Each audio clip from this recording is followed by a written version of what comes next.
Hello. Welcome everyone to another episode of the Role-Playing Guys. This is Spencer hopping in here for another quick intro. As you know, this is our final episode of our exploration of the game of D12Go, a game sent to us by the incomparable Brad Zimmerman. What will happen to that little Truffles, that scampish Fox Hannah, and that indescribable Dr. Grabbles PhD? If you are looking to support indie game developers, we have some recommendations of games that we have already played tested for you. We encourage you to check out The Flying Circus, Equivalent of the Courage, Power Average Suited, and Elfenfolk. We have episodes of us playing those games that we have already posted, so you can check out and see if any of those games strike your fancy. You can purchase those games on DriveThruRPG or itch.io. Hopefully you will also be able to purchase the game D12Go very soon. We know we loved it. Thank you so much to our patrons over on Patreon, Brad, Joe, Steven, and Sir Guy. You are the patrons to our podcast. Thank you so much for your support, and we will always be grateful to you. That's all I have. Let's get to the episode. Welcome everyone to the Role-Playing Guys. I am Nick, the GM for this little adventure in D12Go. And with me is Rebecca playing the character of Hannah, the box witch girl person. The box. Or as Brad thought at one point, the girl turned into a box. That'd be pretty I'm going to give you so many paper cuts. Seriously though, box paper cuts are the worst. Yeah, cardboard paper cuts. You like literally chop your finger off. It's like a paper cut on steroids. And then we have Tyler playing the character of Truffles. What's up, everybody? I'm Truffles. And then we have Spencer playing Dr. Grabbles PhD. Dr. Grabbles. Put some respect on the name. Ooh. Oh, that sounded like Big That Peter. name sounded doesn't like have Big any Peter. meat on it. My bad. Dang, My I bad. should have played Big Peter as the last homage to him. Oh, man. Oh, he would have loved that. We got him absolutely covered, loved that. though. Should Speaking of I which, switch my character now to Big Peter? well, Big Peter's already in the scene there, so Dang it. if you remember, Tyler, if you'd I like do. to give a recap. So basically, we all met in a clearing. We met a demon that was a scholar. I don't remember his name. Milani. It was Milani. And he said, hey, I have a mission for some of the best adventurers in this here forest. And luckily, it was just us three, which is kind of amazing that they don't have anybody else. But if he said the best adventurers in the whole wide forest, we might have been the only ones. But yeah, might have been the only ones that could do this. So he told us it was, what was the guy's name? Fardo? It was. He said yes, there was something we were called, looking after Fardo. No, he said there was something called the Opatuta that was polluting the Opatuta, forest that's what because it was. of various fires. Yeah, so he was telling us there's this guy named the Opatuta or a thing that is basically burning down the forest and is causing ash to float instead of glitter in the forest. And so he wanted us to stop Opatuta, and we joked around a lot about toots. And we started our journey. He pointed us in the right direction. We walked and we met a druid, and he said, hey, I can take you to where the fires are happening. And we went to the place where the fires were, and there was the Arbal arsonists of the Order of the Argyle. It's so actually you got it all wrong. It's the Arbory Arsonist Pirates of the Order of the Argyle. I should have Close enough. I should have gotten that after like the 20th time we've Come heard on. about it. So yeah, Like I said before, I did not understand anything. Whenever you said it, it just... So we met up with them, and they were saying that they were trapped in the forest and they were burning things down to try to escape, but it hasn't been working. So we told them to stop, and he said if he uses his magical firepower and he can't burn down this overgrown boat, then he would stop.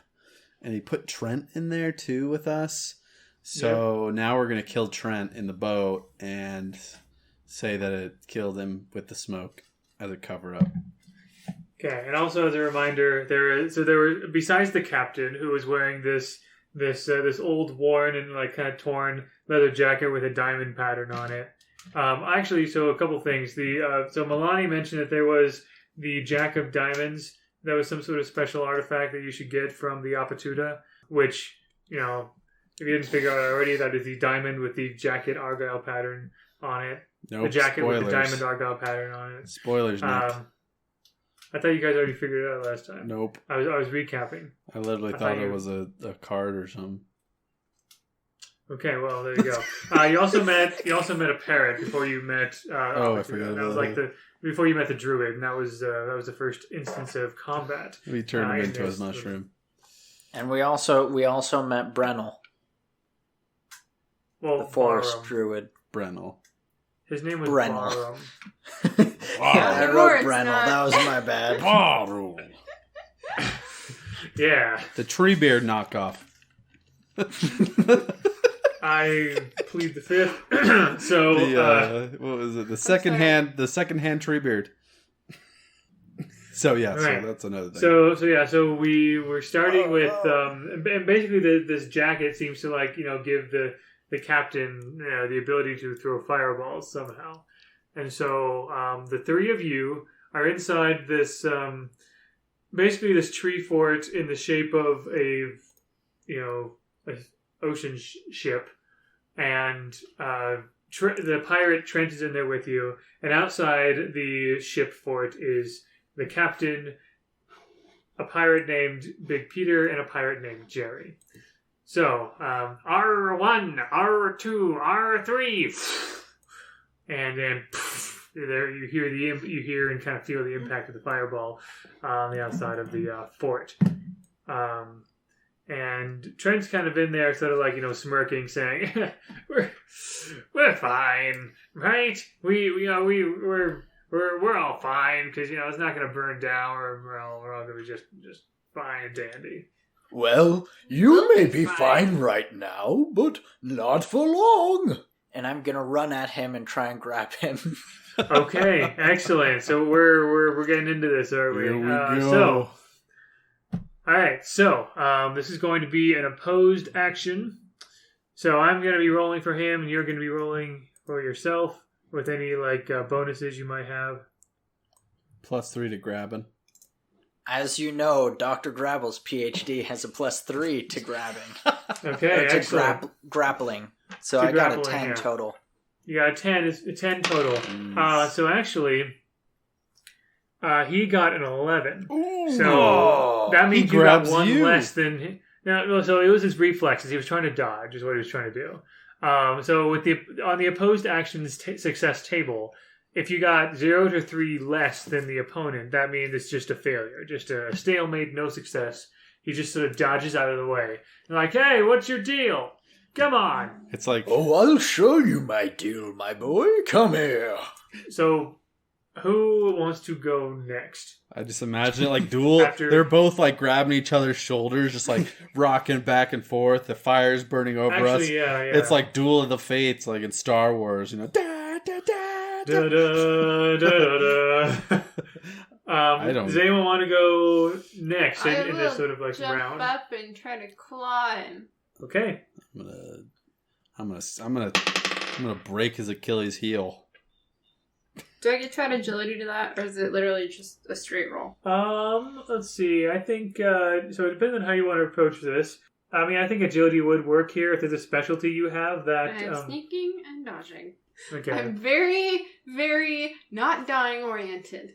Okay. So if But you no just want to biting. add a 1 to that roll, then That's a 9. that's a 9. And lucky for you, he actually rolled a total of 8. Nerd. So you got what it would be a questionable success. You succeeded, but you got a negative repercussion. So basically, that basically means that your target receives 1 damage. And what's his limit at? Let me see here. Okay, so he's still up. He doesn't have a limit of 1 like the parrot did. So I think because it was sort of like a questionable success. Let's see what could happen here. I'm going to say the next time you try to attack will be at a -3 because now he notices that you're there and you're a pretty small box. You're a pretty small creature, so he's able to. He's basically keeping an eye out for you more closely. So you get a +3 to your next attack-based roll. -3, honey. I meant a -3. I mean, I'd rather I'm sorry. have the +3. I'm sorry, a -3 to your next one. Yeah, there we go. Cool. Did Truffles want to do anything? Yeah, I'm gonna shoot some spores up his nose to get him weakened for Grapple's next grapple. So I'm gonna add my Sporemancy skill. Do I add my brain to that too? That would make sense to me if that's like the source of your. That's making sorry. I got an 8. 4 plus 4 is 8.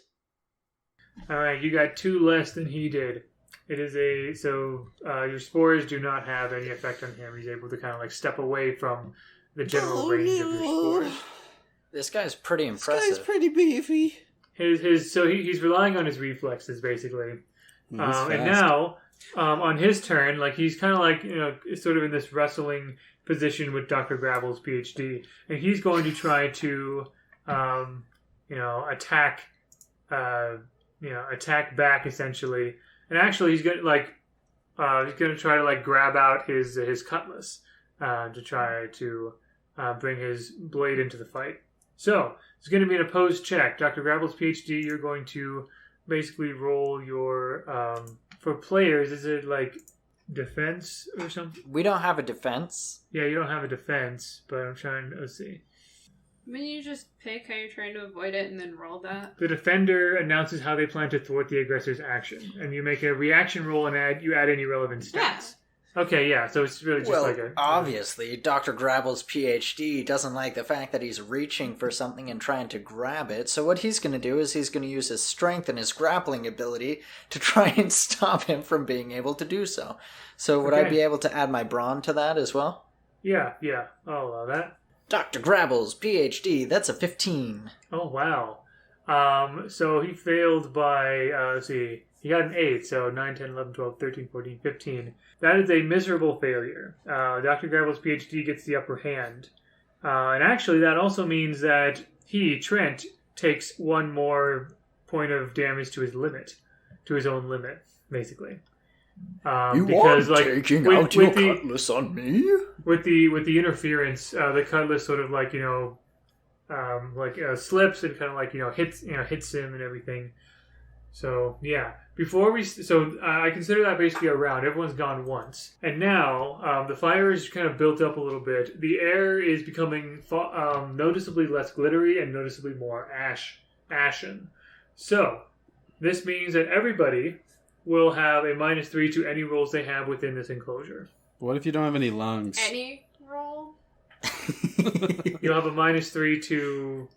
the ash doesn't just affect the lungs. It affects, your ability to see, other abilities to, perceive and things like that. Tyler... I perceive through magic. Would you mind explaining the study that you've done on the effects of smoke on fungus and its ability to survive? Yeah, there's no effect. It can survive completely in smoke. It actually gets more... Featuring Hatch et al. It actually gets stronger in smoke. Surprisingly, it grows better. It is more powerful and potent. So, I think I should be getting a +3, technically, based off science. Science. Yeah. Okay, so -3 to the next round. Yeah, any rolls that any of you make in this round will be -3. So with this enclosure, is it how thick are the walls? How much of this is a legit big enclosure, or is this small, the tiny room that I'm in right now, or is this what are we dealing How with? big is the boat? So I mentioned before that imagine a boat kind of sticking out of the water, is it a real big boat? The front side of it sticking out, looking kind of like the back side of the boat is sunken in, and the front side is sticking out. And there's the bow, a masthead. That's it, the bow. Thank you. There's and that's the whole shape of the fort. There is a wooden door that you open, and just inside it's just one open space inside of that oddly shaped fort. It's not really built like a boat, actually. It's shaped like one. So it's one relatively large room, probably the size of a standard, Pretty at the seaworthy. very least, the size of a standard suburban house living room, if not a little bit bigger than that. And as far as the thickness of the walls, they're not like completely enclosed. You can see some bits of light peeking through, but it is fairly thick. Like you would need Maybe a battering ram in the shape of Trent? a battering ram could be effective again in getting out of this place, that if it's not the door. Well, if you grab them. The structural integrity of this seems to be diminishing, though, as it is. That is true. That is on fire. Well, or on ash. Probably not, because the wood itself is not burning away. So we're safe. That's a good point. We're safe. It's just that the longer you guys are in here, the more perilous the air is. But if nothing's burning, then why is the air getting worse? Because the effect of burning wood in this magical forest reacts with the glitter like magical particles in the air, and it turns them into ash, which is basically that pollutes the air, and it stings your eyes, it gets in your lungs and everything. I think this global warming is a complete lie. Who are you, Shell? It's a complete lie. Science. We can all breathe ash. All right, let's go. Next round. So yeah, who wants to go? I'm debating. I think what Dr. Grabbles PhD might do. Yeah. You're gonna grab him? Do we want to try and exit this and just hold the door shut on Trent so he asphyxiates, or do we want to? What are we thinking here? Well, the problem is we might asphyxiate. I have a question. Yeah, but if we go out, we can hold the door shut on him. So I get -3 plus I -3, see what so you mean. -6. It stacks. So the -3 was for the next attack-based roll. Any kind of attack? If it's, I interpret that as something that is meant to do damage. Well, what if it's not necessarily meant to do damage? Then it would just be because it's a roll what within. What if I want to try and use the one spell I know, kind of, to try and turn him into an animal? Turn him into a fox? Like, say, a fox. It'll be at a -3, but you could possibly use some of your other stuff, like you have a magic specialty and you have stats and stuff. Yeah, I want to try and use my one spell. Turn him into a fox. I'm all for killing humans, but if we cross the line into animal abuse, I will quit. No, here's the thing. It'll wear... I was figuring it would probably wear off, 1. But 2, we could at least, contain the situation first and possibly get rid of him somewhere where we can breathe. But if you'd rather I don't, I won't. No, you go ahead. Do your thing. Plus, are you going to go first? Go for it, yeah. Sure. She's going to start muttering her one spell. Okay. How does the mutter go? Yeah, how does it go? I don't know. I don't want to think that hard. Please. Yeah, you gotta do it. Come on. I have to hear a spell. Boom shakalaka. Boom shakalaka.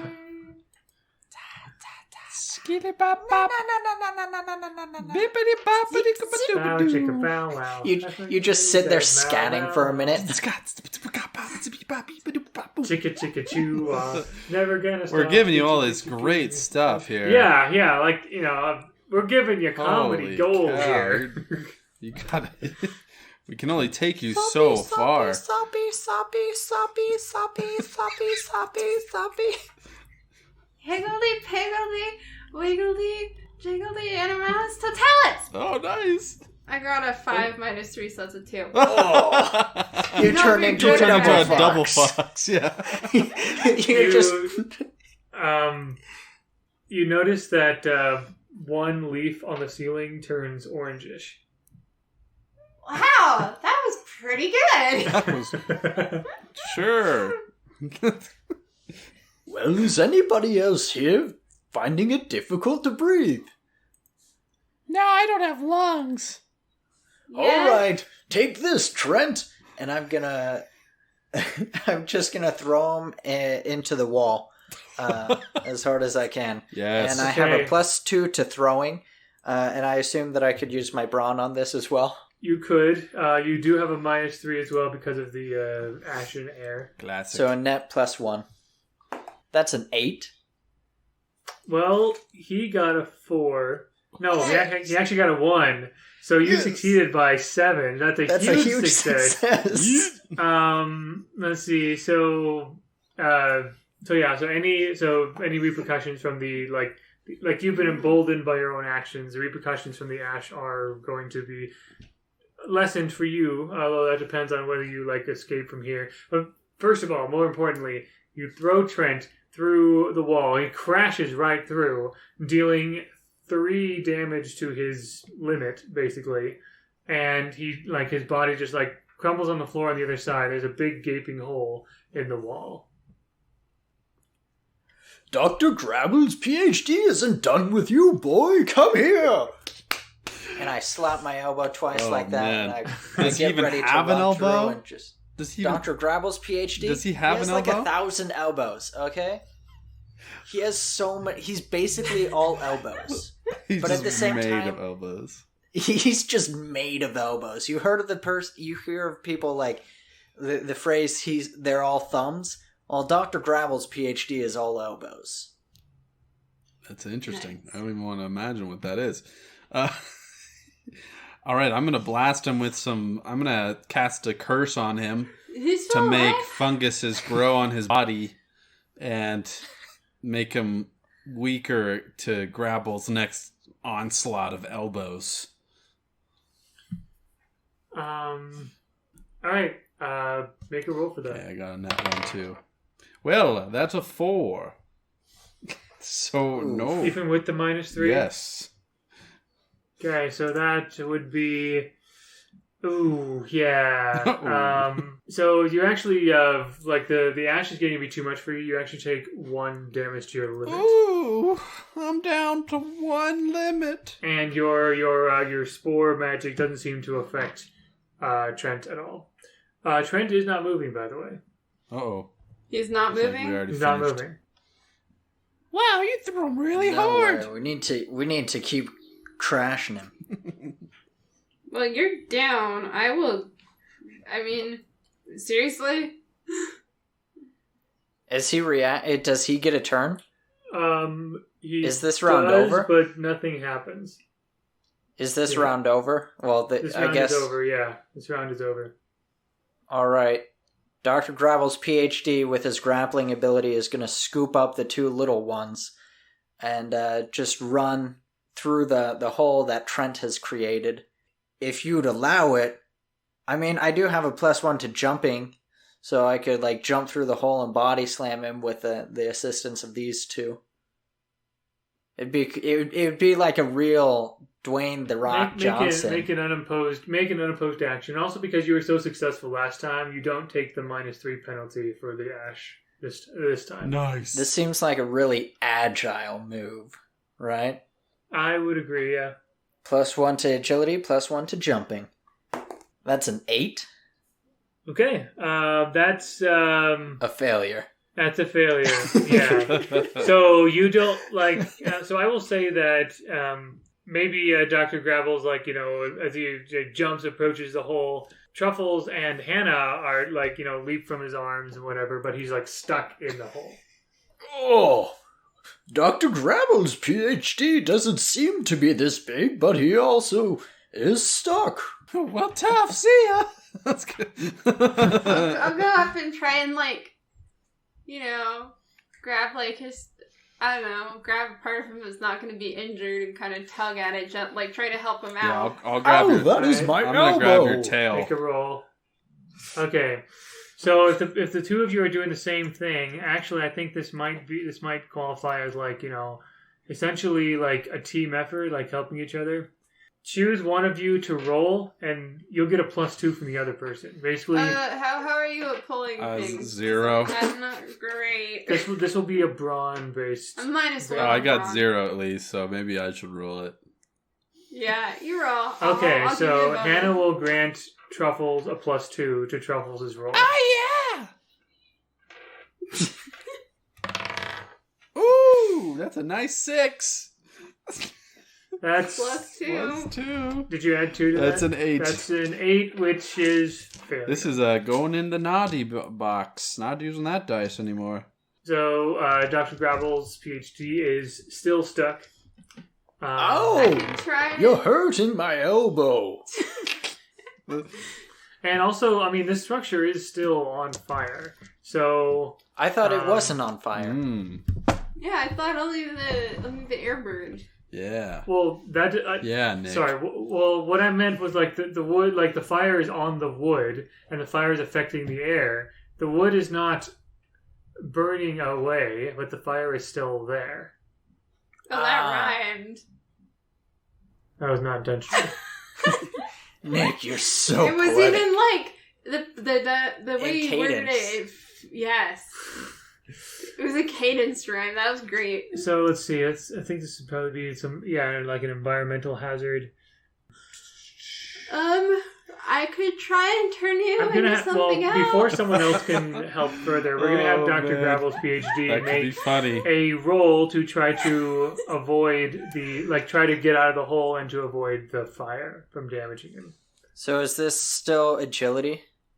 Yeah, this will still be agility. Unfortunately, I don't have any bonuses to escaping. I don't think grappling, throwing, fighting, or jumping would Not be really, applicable no. here. No. I think it. Oh my word. That's a 1. Ooh. Well, we're all dead. Ah, man. So, Not gonna roll that one again. I guess to play it. So I'm looking at environmental hazards here. naughty bin And so, because the fire is like it's not necessarily like spreading as much as fire normally would on fire would on normal wood. So I'm making this a minor hazard, which is a 6. So you rolled a 1 against a 6. You still got a miserable failure though. You will receive 1 point of damage to your limit. Oh! I used the wrong dice. I don't think I have any. I could make some mushrooms to like push you off of the wall. I could like make a mushroom I grow like and that. expand and plop you off through force of growth. If you want to try that, by all means. I have rope and Or grappling resort hook. to Man, animal. you are just stuck in there. That's only a 9, so I don't think that's gonna work. Well, actually, so this was an unopposed action because I guess you're opposing the. Seems like it would still be like an environmental hazard. Okay, yeah, you got a 9, and I still made this a minor one, so you succeeded by 3. So it was a questionable success. So you're able to like after a little while. Push Dr. Grabbles PhD out of the hole. So now Dr. Grabbles PhD is on the other side of the burning wall. Truffles, however, got a bit too close and takes 1 point to his limit because of the fire. So he's unconscious. Right? Don't you have a limit of 2? Didn't you say you only had 1 left? I had 1. Am I unconscious? Wait, So, who took it? Was it me or was Truffles. Yeah, Truffles. I exerted myself so much on that spell. I guess I'm at 0 now. And also He and also, gave as his well as the life fact to that- give birth to me. it? Gosh, why am I going No, to so Big Peter? Truffles is currently unconscious, basically.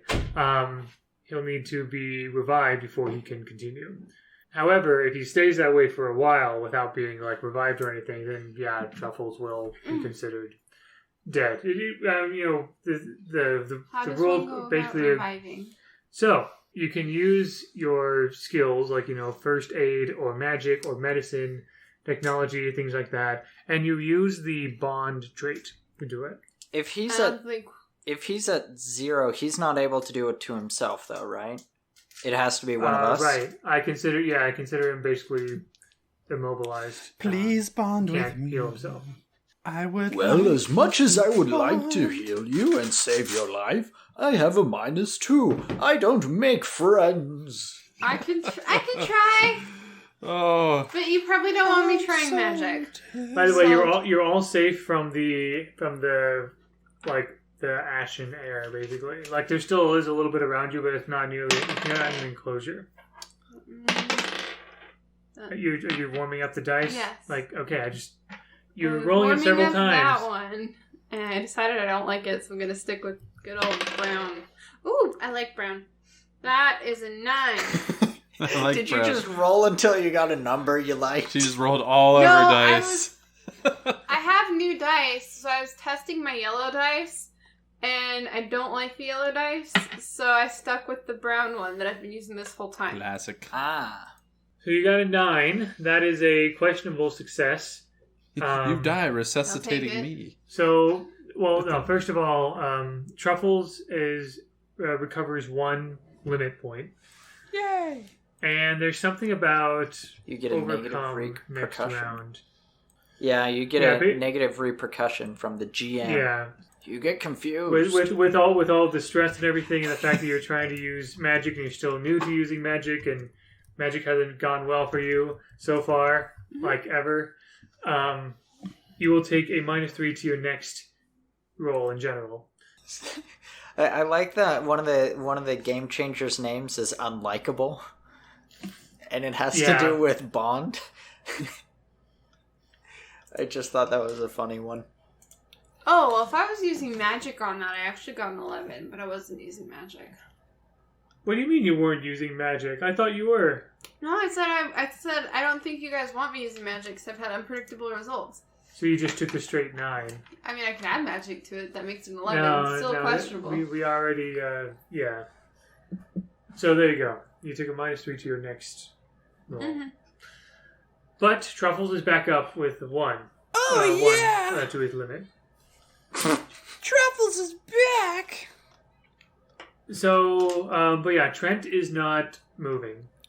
Well, he hasn't moved since he's been thrown. Time to go! I am confused where the rest of the Apatuta are. So you guys are on the opposite side of the ship, so they don't see you yet. Although you don't know if they've heard the noises yet or not. Well, let's go outside Well- and see what's up. Let's give this to Trent real quick. And I'm gonna slap my elbow twice like this, and jump up and come down and try and just. I don't know what that wrestling move is. I don't watch enough The WWE. people's elbow. The people's people's elbow. elbow. I give him the people's elbow. So you don't have to roll for this because he was dead when you threw him. You dealt he had a limit of 3. He was down to 1 when you threw him, and he took 3 points of damage from your incredible roll. He was gone. He was out.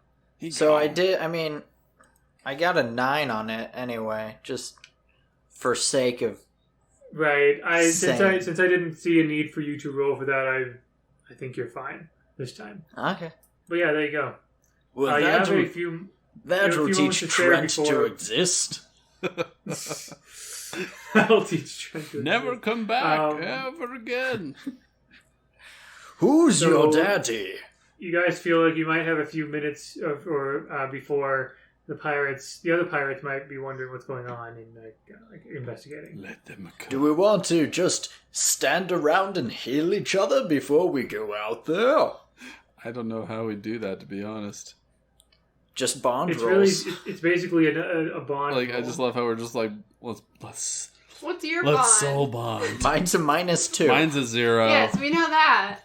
And So you is can, mine. and the amount that you recover, like if you look at the unopposed actions on the success table, the limit recovery on the far right column is what happens if you're doing a mean, recovery. I'm Sure. fine. I can try a bond roll again. I could use magic this time. It'll be I great. have alchemy, so maybe I can make little potions to.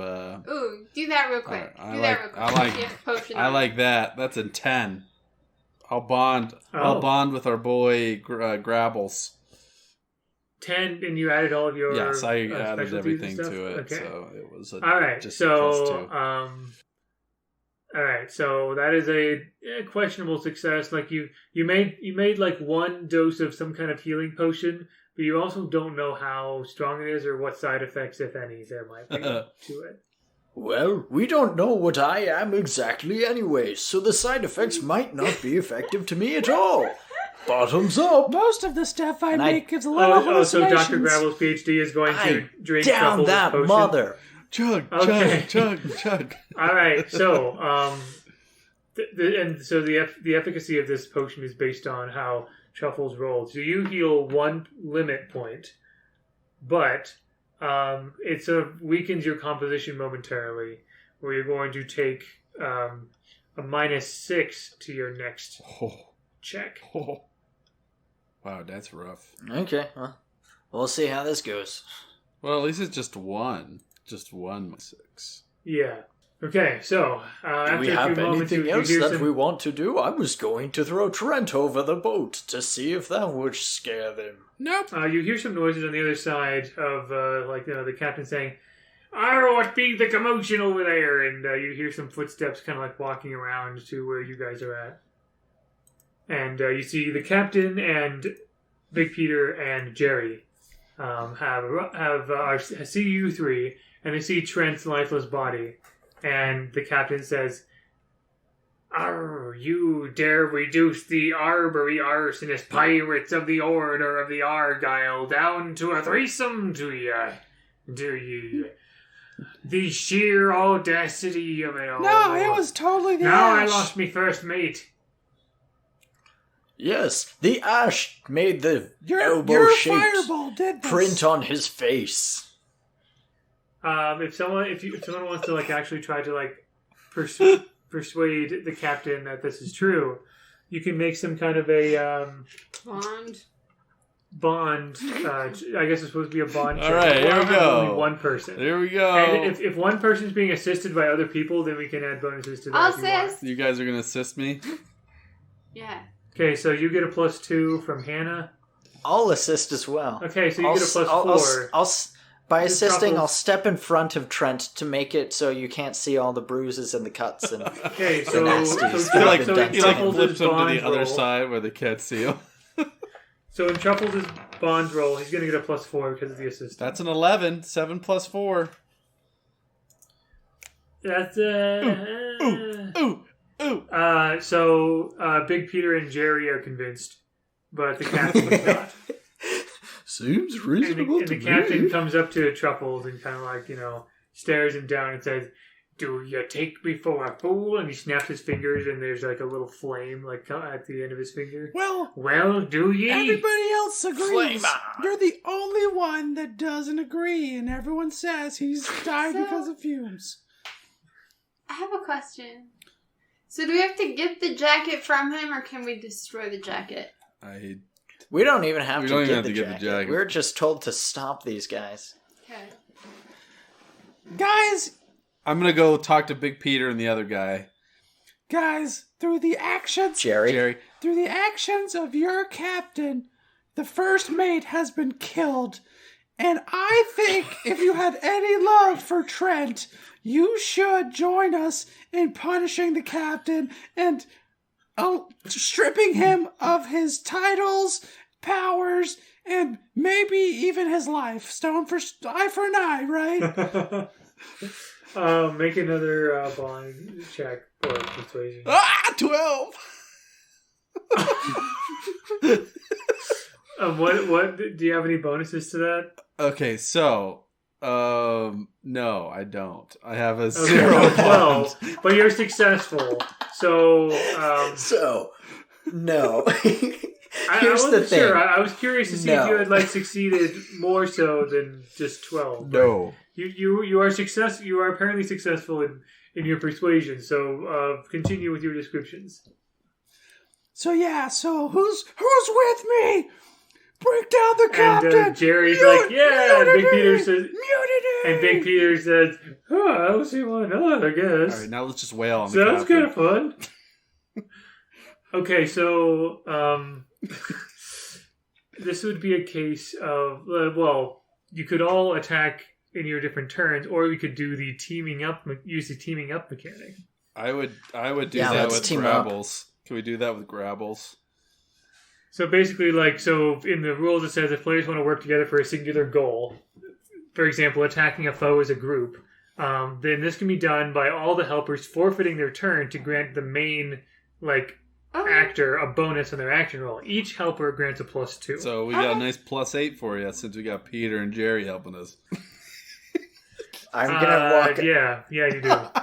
I'm gonna walk up, and obviously, because we haven't defined it, Dr. Grabbles PhD is going to be towering over this captain, who's threatening this mushroom man with his flame, and I'm just gonna grab him by both arms and just start pulling. Oh man! To see if So I can. are we saying that Dr. Grabbles PhD is going to be the main actor of the group, and everyone else is giving him bonuses? Yes, totally. Okay. So Dr. Grabbles PhD, you are going to roll. You have a you have a -6 to this roll because of the potion, but you also have a +8 because of the helping. So a net of Plus. +2 is not too bad. Plus 5 from my brawn and grappling. Well, there we go. So a total of actually +7. So we almost get the Not bonus too back. shabby. Okay, so I'm going to roll defense for the captain. What did you get? Let's see what you got from all that. I got a 17. Oh man! Wow. Okay, and the captain's no slouch either. Like, he has pretty good stats. The difference between you and him though is you beat him by 7. Oh my gosh. So that is a huge success. You're grappling him deals 3 points to his limit, which is it's nothing to sneeze at really. So, but that doesn't bring him down entirely. He says, "Oh dear, alrighty then. Is that how you wish to play? I can match I can match power with the best of you." No, it is not how I want to play. It's how I want to kill you. So let's see, on his turn, let's see, what's he gonna do? He's got See, I just Alright. imagine my character Truffles is like putting small little mushrooms into Grapple's bloodstream that's making him go into like a berserker fury as he is taking these mushrooms.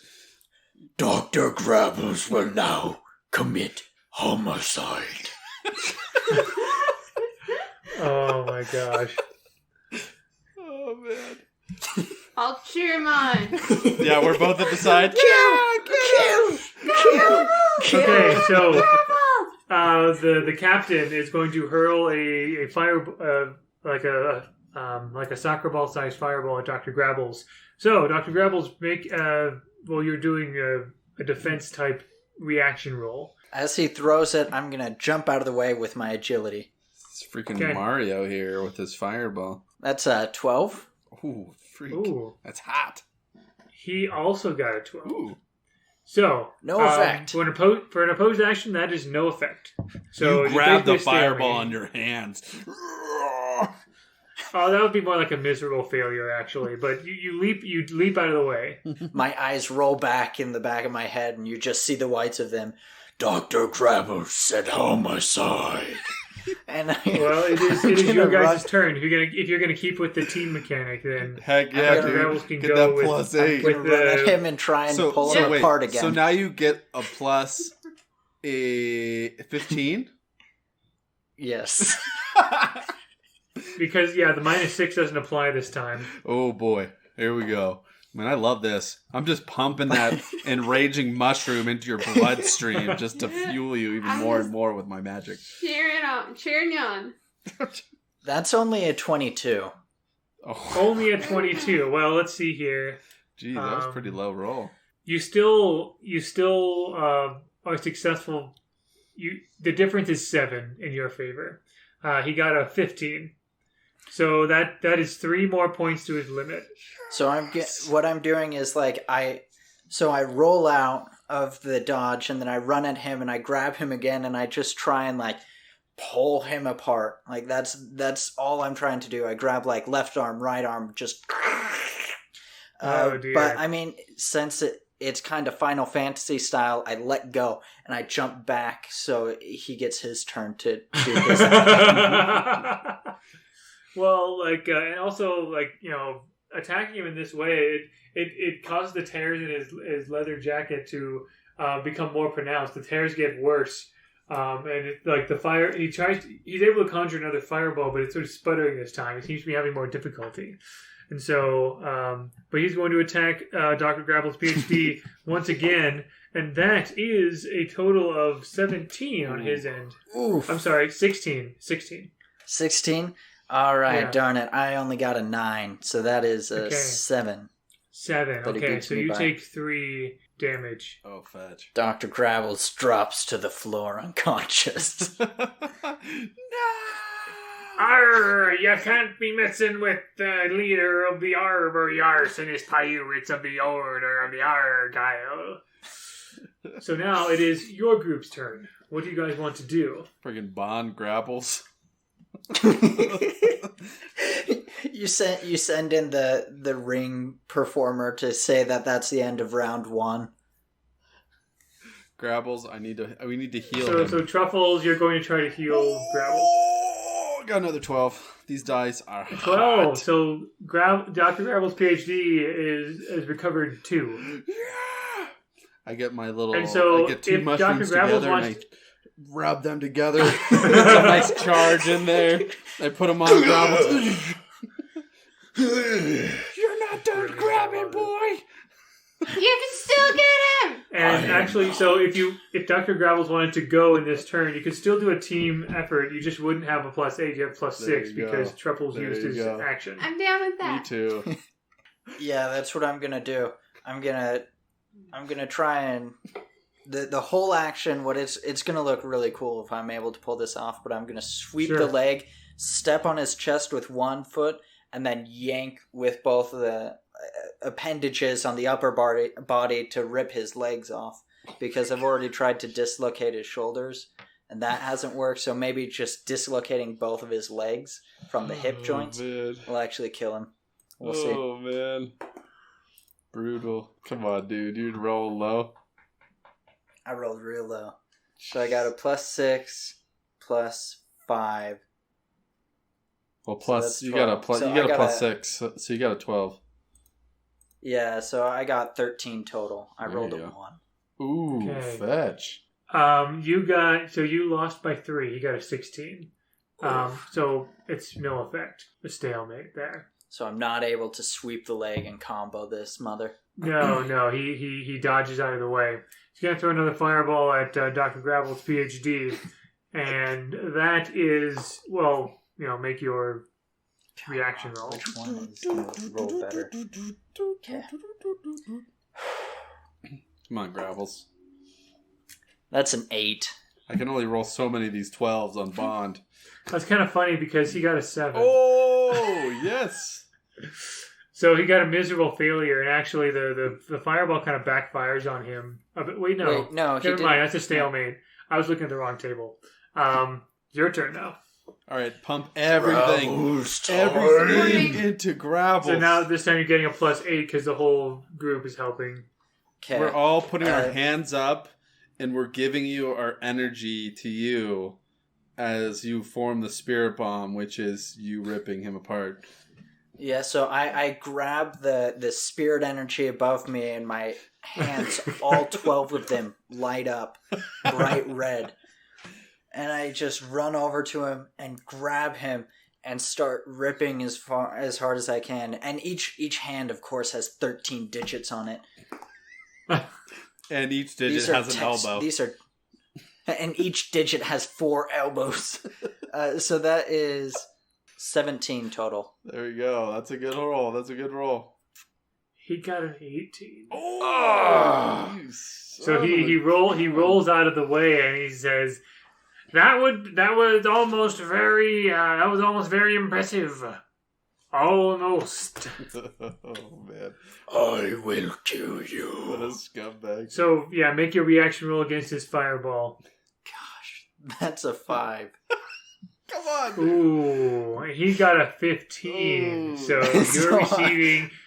That's an amazing success. You're receiving. Well, you're down now. That's 4 damage. Yeah. That all you got? I need the pads again. I don't think I can roll a 12 again on that. I've been too lucky on those. All right, here we go. Get the assistance. Get the assistance. I'll help. You're gonna. Oh, okay. So Truffles getting a +2. Okay, so nice +4 with my alchemy. So here we go. 12. I got a 16. Dude, Okay, this so dice 12 is plus your literally bonuses. 12. 16. Okay, so Dr. Grabbles PhD recovers by 3 now. So do I go negative? Was I at negative too? I don't think you go No, negative. you just No. stop at Okay. 0. You just go to 0. So your limit is at 3, unless your limit is lower than that. But Guys, I'm not kidding you at all. I've literally rolled 3 12s in a row. It's freaking nuts. that's crazy. If Dr. Grabbles wants to go, he'll get a +4 bonus because of the assistance This of is Jerry so and Big disappointing. Peter. I can't roll well. We need to switch strategies. Here I come, I am Cinnamon. Come on, please roll well. Yes, that's a 15. Nice. Wait, no, wow. 15 plus 5, so that's 20. 20. Ooh. And that's against his... Oh, wow. You won by 13. Oh. Okay, so So- as I say the yeah. Applejacks jingle from 2008, I run over. Well, he's defibrillated me again, so I rise up, not even touching the ground, and I float over to this guy, and I just grab him by the head, and I twist him like you do an apple stem of just the head, and it just... What is this, Mortal Kombat? What the and I Oh my pop his gosh. head off, and I say, I am the captain now. Look at me. Look at me. And Jerry and Big P. So yeah, you have like he had 4 limit points left, and you demolished all 4 of those. Nice. Mechanically speaking, so good job. Yeah. So Jerry and Big Peter just kind of like they both like get on their knees and kowtow to you. Basically, it's like you are, or like bowing to you like. Hail the new captain! Yeah, new captain's pretty cool, I guess. It's got a lot of elbows. And You just ripped off then our own also at captain's this moment, head. a bright white light materializes, and Milani appears in this, the same way he appeared last time. He said, "Ah, I see you have defeated the source of the problem." I solved your Opportunity Sorry. problem. I solved Yeah. your opportunity problem. Excellent. Call I see me you've the also plumber. torn the Jack of Diamonds artifact. I suppose it is for the best. It wouldn't have Well- fit either. I'm an extra That is a good large. point. That is a good point. It's true. But yes, I've been watching your journey this entire time very closely, and I of course didn't want to appear until everything was made clear, until everything was the danger was gone. But I just wanted to thank you for doing this. I didn't have any particular reward for you, unless there's something I can do to help any of you. Well, it appears that these two fine gentlemen would like to leave the forest, so perhaps allowing them to leave and granting me an honorary PhD of the Enchanted Forest would be most appropriate. Perhaps helping Hannah the fox do what she wants. I don't know what that is. And the Mushroom Man. Everyone knows the Mushroom Man. I don't know what he wants, but sure. I see.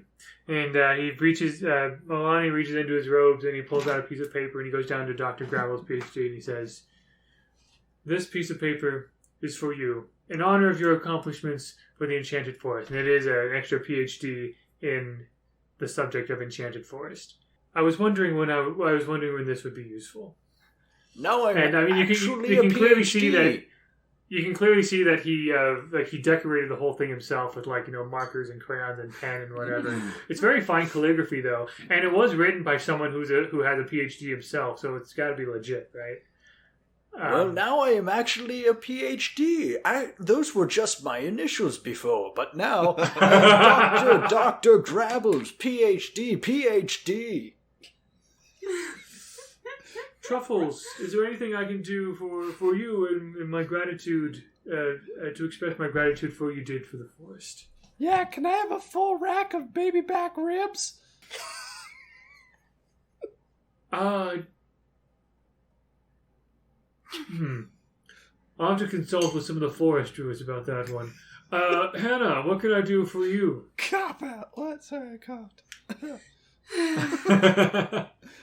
I'm good. Mama said the only way I'm gonna learn is if I figure out how to turn myself back. Why don't you just ask him how to turn yourself back? Oh, learning from experience.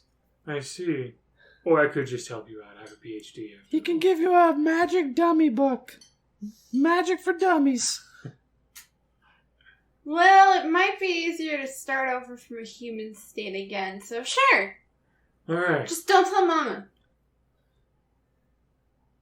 Don't tell Mom. I don't even know who she is, so I'm not sure how I could do that. I'm gonna tell her. Not telling? No, I'm not. Okay. I can't speak. Okay. I can't speak for anyone else, but I'm not. All right. So, hocus, pocus, dominocus. Ow! I didn't mean to actually hit you that hard. No, it didn't hurt. Okay. But That was her reaction. He kind of with his palms smacks the top of Hannah's head, and Hannah is so Hannah finds out that she has human proportions and everything. There is one thing about her though that other people notice that she doesn't at first. Dr. Grabbles PhD and Truffles and Big Peter and Jerry notice that she has fox ears sprouting from her hair. Nice. Well, I suppose that still counts. At least you're semi-human. What do you mean? Nothing. What do Bye! And I run. And then Melania also turns to the two pirates and says, "If you wish to leave, I can show you the way out of this place." And Big Peter and Jerry said, Big Peter says, "Oh, no, man. I mean, we have a new captain now. I kind of hated all this, the Argyle business anyway." And Jerry said, "Yeah, what he said. I think I'm the first mate now because, I was the second mate before." And Big Peter said, "I was the cook. That makes me the first mate now. What are you talking about? Second mate's not even a thing." And they sort of squabble a bit and whatever. But they seem intent on following Dr. Grabbles PhD. Well, my beautiful disciplic children, you shall be co-first mates, and we shall ravage the world from coast to coast, burning villages and stealing gold and children and people. It will be wonderful. We will ravage the entire world with our hatred and the fear that we shall cause. As long as it's and Malani pipes up, as long as it's outside the enchanted forest, I don't mind. Oh, we're not going to pollute, don't worry. We're just going to ruin lives the old-fashioned way. I mean, I'm simply I'm a reformed demon, so it's sort of not much of an issue to me as long as if it's somewhere else. Well, your demonship is now vacant, and I'd like to take it up. All right. Well, I have some contacts in the land down Yeah, under. connect you on LinkedIn. I can yeah. I'll give you a few of those connections, and he kind of writes a few names down and hands over to Dr. Grabbles PhD. Marvelous. And then Melania turns back to Truffles and says, still not sure about that prime rib, but if nothing else, I can offer you my special potion." He kind of takes out a vial and gives it to Truffles, and he says, This is a potion of healing that will actually work." Wow, that was a really cheeky gift there. Yeah. Well, I'll take it. And he just kind of shrugs. All right, fine, I'll take it. Thanks. Yeah, what do you guys do now? She'll go find a reflective surface and take a look, and then when she notices the ear, she's like, could be worse. And She has Dr. a foxtail, Grabbles. too. Oh, go Yeah, ahead. of course she does. mine's super easy. Truffles goes back to his truffle house, which is made of mushrooms, and he takes a nice hot shower and sits down and watches Netflix for the rest of the night.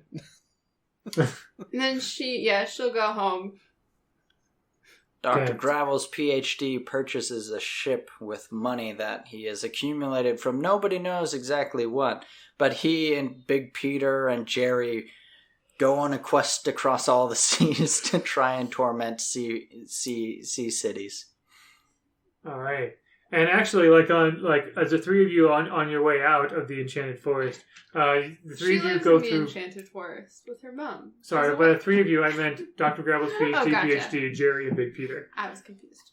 The three of the three pirates, basically, on their way out of the Enchanted Forest, they come across the clearing that in which our three initial heroes met for the first time, and the pirates know, like, just in passing, just walking by, but they notice that three adventurers, an elf ranger, a dragonborn with like a drum and a flute on its back, and a dwarf with an axe. These three hardy adventurers come upon the clearing, kind of looking around, and one of them seems to be saying, "Huh, I was expecting our quest giver to be here. I don't know where he is." And you all go about your merry way, being the heroes of the Enchanted Forest. Yeah. But yeah, I think that's pretty much all I had. So I don't know if we want to take a little bit to kind of talk about the game itself, D12Go. Probably just go around in a circle and give our thoughts on this. We probably don't need to go through all of our criteria or anything. It's a pretty short game, and I think Brad is still kind of working out a few kinks here and there. Yeah, I will say, starting off, D12Go, the intention is to just be able to grab a D12 and go and play, and that's basically what I got. It's very, very successful in that way. And I mentioned before when we were talking about character creation last time that I really like the stat total of 2. You can go plus and minus as much as you want as long as the total is 2 for a level 1 character, and I really like that. I also like the random story generator. I thought it was, sometimes we talk about games, especially small games like this, that don't always give GMs what they need, and this gave me everything I needed. It gave me the stats for different variations of enemies. For example, they had a list of pre-made pirate foes. There was the parrot, which was a limit of 1 with its own stats, and then you had a deckhand with a limit of 3, and you had a skeleton crew member listed there with a limit of 6. The ship captain, which was the captain I used in here, had a limit of 10, and then there's a baby kraken with a limit of 12, different tiers and stuff. I guess there are a couple other extra bits I could have used, but yeah, I think it's very well put together. There were any questions that we had, Brad addressed them in some minor edits he made already. I felt like compared to a lot of other games that we've played that are in their beta format or in the test version that we receive, this game seemed pretty complete. And like Nick said, it provided the GM with what seemed to be enough information to do everything that they needed. The game that immediately comes to mind, and I hate to do this, but to compare it would be Elfenfolk. And I felt like in Elfenfolk there were a lot of things, because of the ratios, it made it difficult, and then it also felt like there were it didn't give enough information to be able to do rolls either opposed or unopposed. It didn't distinguish between that, and I thought that this game allowed for a lot of it was well thought out in that regard. It provided the GM with, it's either going to be opposed or unopposed, and that's basically it. Those are the two things that you have to worry about. So I really like that. I'm not sure. I went back and forth on this and whether or not I thought that this should be brought up, but it seems like the ranges to be successful seem a little difficult. For example, I agree. 2/3 of the natural rolls that you could get, 0 to 8 on an unopposed roll, mean that you fail.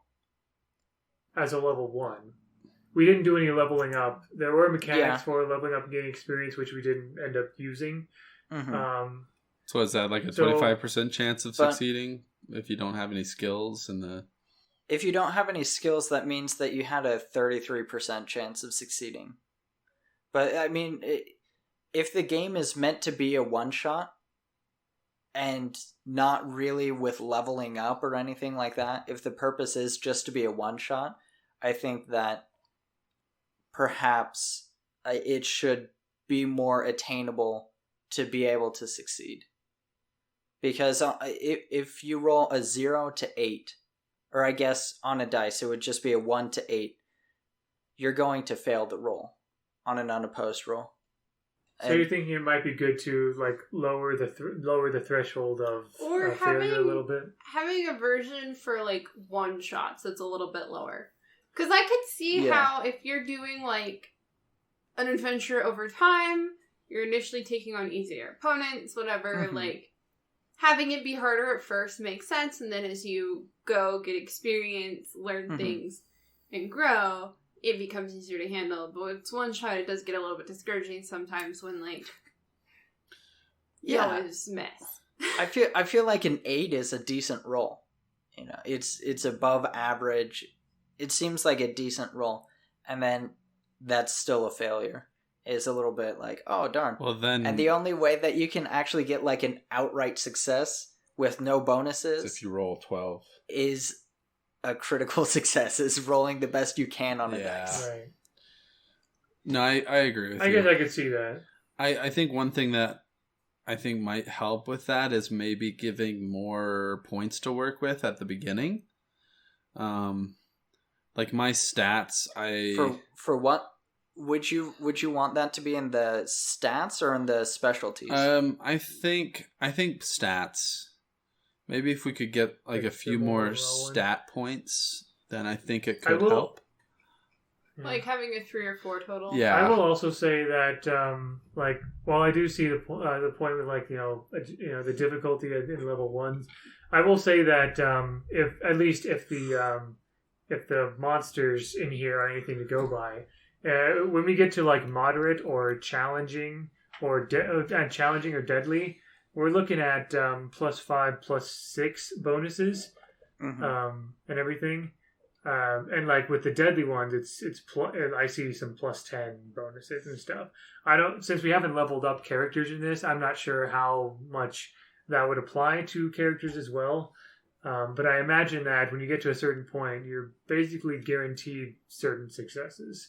I guess then again, at that point, it would be more of like, applying bonuses and anti-bonuses to see what numbers you end up with. The thing is, when I've played this game and at least reading through the rules and looking through it, I see it as a one-shot system. Like which is exactly what I think Brad is looking for. I don't really see. We ran 2 sessions, but I don't. But if you were to sit down with a group, we played a total of 2 hours, which for a typical adventuring party, I'd say is about a one shot. Yes. Yeah. Yes. That's a decently short one shot or something. But like all the rules, all of the tables, content, everything that's been written into the rules, it gears towards one shots. So seeing that, the stats are a little bit low, the successes are kind of hard to reach, either giving more stat boosts or lowering the table values or scores a little bit, I think would help have the one shots maybe be a little bit more enjoyable. Maybe I'm not saying I didn't enjoy it.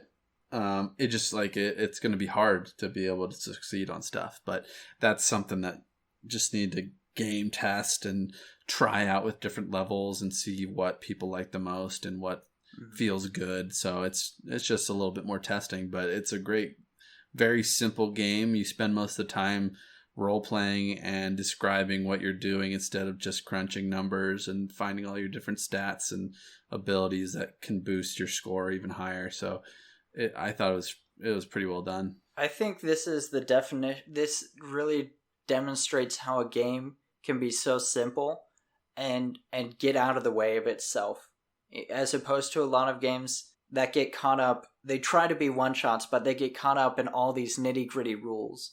And but this game, like, they microsystems, provide you with an environmental hazard. That covers so much stuff. Mhm. Like, you don't have to think, oh, well, it's ice versus it's water. Like, I'm drowning versus I'm freezing versus I'm on fire. It's like, no, it's an environmental hazard, and the GM decides, like, how grave it is. Boom. Mm-hmm. You have that number. It provides you with bonuses, very simple bonuses, so you don't have to think about it for teaming up. You know, like, it doesn't take you searching through a ton of rules or doing calculations or the GM going, I don't know if that's reasonable. You just have okay, they're assisting, so that's a +2. Or even, like, the multiple targets. Like, there's so much in this game that I felt like answered so many of the questions that come up when I think of impediments to making a game quick. Yeah. And I really like that. I also really, really, really like the game changers. Yeah. I just wish that I think the wording in the failures or successes, saying positive repercussion or negative repercussion, I'm not sure if that's technically a game changer or if it's not. So if there's continuity in the explanation there, that might be good. To say game changer there so that the GM or players have a better idea of what that might mean.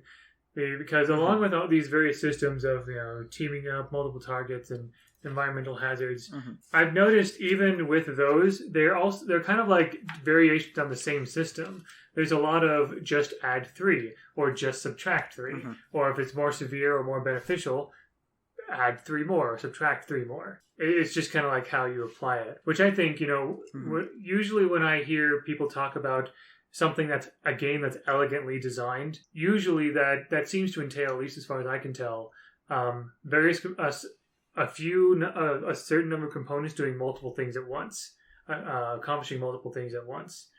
So a few moving parts, but those moving parts are very efficient and effective. It shows that it was developed with the entire thing in mind. Yeah. It's not it just shows to separate me that this things. game was thought about and how it would work together. And I think that makes it really good. It also uses the dice that Nick loves, the D12, the underappreciated hero of the dice. I don't know if collection. I would say that I love it. I think D12 look cool. I mean, I in Dungeons and Dragons, I'm more of a bard person, so I roll more D8s than anything as a bard with, like, rapiers and stuff. But I do agree that D12s are... they tend to be underutilized compared to other dice. They're beautiful, beautiful dice. The last suggestion that I would have, and this might just be a personal thing. I guess there are two little things that I'd suggest. One-shot games should supply maps. I think that can actually be really helpful and something that would assist in making them even faster or even more accessible to pick up and just go with. Having a little map or suggested maps. I mean, it doesn't have to be like you're doing a 100 pack or anything, but for different settings, just providing a map. There are different types of pre-made foes, so if you wanted to make a map for each like type of foe or setting, or actually just each different type of setting in the the extra bits or whatever location. Yeah. And then I also I really like the random story generator, but I also wish that it came with a random starting place generator. We talked about this and debated this off recording, but I think having a random location generator would be fun and make it even easier to pick up the game and just start. Yeah, I think when we did talk about that off the show, I think I or someone else did bring up that the location column in the create the setting thing could reasonably be used as a starting place or whatever. But at the same time, some of those locations include an active volcano or an abandoned factory, which, those you could have that as a starting location if you wanted to. If there's a different type of starting location that might be good, then it might be good to have another sort of or even where in the location are you in the heart of the forest when you start out, or are you like on the out, going into the forest at the boarding school? Did you start out in your dorm room, or did you start out in like a classroom or the kitchen? Or maybe another way to say starting location is like a premise, essentially. Like, are you being? I don't know that I would go with premise. Oh, really? I was wondering if it was like, are you being given the quest, or was it a rumor that we're given a quest by somebody, or was it a rumor you heard, or has something affected you personally, or whatever? I don't know if that would also accomplish the same thing, but I think this game allows constraint creativity. Yeah, I agree. At least when I am trying to make things, I try to limit the possibilities and thus become more creative. So the tables are nice because it gives you content to work with. You get keywords and then you need to make your story based off that. And so I feel like it would be nice to have that initial starting place, but honestly, the wordings and the objects and the locations, I feel like are a great way for you to just create your own beginnings extremely easily. Like, because the location's going to be a forest. What kind of places are in the forest? I could go to the heart of the forest. I could be on the outskirts. I could be under the forest. I could be in the treetops in a tree. You can just think of all these very unique starting locations instead of just being like, fetch, I have a whole world ahead of me. Where do I even begin? The reason that... Oh, go ahead. No, that was pretty much it, yeah. The reason that I would push back against that is if this is meant to be a one-shot game where you can pick it up and just start, I know for me personally, if I were to roll that, I'd be... And then I was told, okay, now you're the GM, you need to start and just like make this story up on the spot. I'd be like, oh gosh, okay, where are you starting? And like, that would make me freeze. That would be difficult for me. It's very improv heavy. So, I mean, there's some people, like, the people in Fate of Eisen who Brad works with, they're comedians, and I feel they also do a fair amount of improv, if I remember correctly. So, like, I think Brad has a little bit of bias of the people with whom he works typically are exceptional, as opposed to me, who doesn't have that ability just to come up with things on the spot. Where all of us I need a whole week to prepare. Yeah, so having that as just even a little bit more of a kickstart, to help out. Yeah. I mean, yeah, these are all suggestions. They are by no means reasons why the game is poorly made, because I think, like Nick said, it's a very, very, very good game. And it's just, these are little tweaks. Yeah, I will say that, like, I was happy with the tables as is. If there's a way to put that extra content in there, great. More power to you. I feel like I was able to craft a decent scenario with what we had, and for the purposes of playing through this. And you also had an extra week to prepare after rolling, though. Right, that is true. And so I can imagine how, like, okay, so yeah, so if one were literally just to like start from the get-go and just like read it and say, okay, now let's play, roll the dice, let's see what the setting is, then yeah, I guess I can see how maybe some prompt on like where to begin could be helpful. Then again, you could, I mean, I didn't use the mid-story plot point thing, but that could be one thing as well. Maybe that could be expanded a bit. Like, there's 9 possibilities there. It was kind of weird to me that there aren't 12 possibilities in there. And so, like, making a table like that. But that has things like, an authority figure opposes you. You learn something new about the team. You learn something new about the big bad. Those could be inspiration. Like, you could do that at the very beginning of a story to start things off, or in the middle. Anyway. I would be happier if there were 12, just because everything else has 12. Everything else has 12, yeah. So if Brad can come up with 3 more for the mid-story plot point, then we would be golden. So, Gotta rock that 12. I'm weird about things Gotta like that, go though. with 12. What do you guys think about adding information for things like, I guess I was going to say things like traps, but I feel like that would fall into the category of an unopposed roll in general. Yeah, and I mean, Or just just a like, hazard. like also I think- environment, also yeah. like hazards come into play as well. Like if for example you're playing this game in like a sort of like a Tomb Raider or Indiana Jones kind of situation, you can kind of like Mhm. you know say this trap happens, it's a hazard, roll against it or whatever. Yeah, that's Yeah. what I was that kind of thinking. thing. Yeah, I think overall, I really enjoy the game. Yeah. I think it's well done. It's and very good for what it's trying to do. yeah, I think that's mostly what it is. It accomplishes what it goes out to accomplish. And if it wasn't that expensive, I would probably buy it myself, just because I think it's a fun game to be able to pick up and play. And especially if for somebody, if you're just trying to get them into role-playing games, this might be a really fun one. I could see it going over very well as just like a party game that you were to pick up with somebody, with a few friends. Exactly. Cool. I enjoy how basic and open it is. Yeah. Where I could be like, you know what? I want to be a talking fox today. And that works. Or a box. Or a box that used to be Or a a girl. box if you really want. A box that used to be a girl. A Sad box that life, was a that's all I fox can that was a say. girl. Any other last thoughts on the game? Thanks, Brad, for showing for letting us play it. I know Yeah. Brad has like between episodes has given a few like comments and stuff, and has already has responded to some of the other things you said before, and I'm sure he'll do the same here. And we really appreciate being able to try out his game, and all the best, honestly. And also, I guess just in general for the show, this. As far as I know, this will be the last episode of the Role Playing Guys, as we said in our announcement. Thanks everyone for listening. It's been great. Yeah. Thanks, Nick, for bringing that up. You know, this is probably the last recording that we'll release, at least for a very long time. I anticipate. Yeah, we don't have plans to have. We don't have like to revive plans for like this podcast at this point.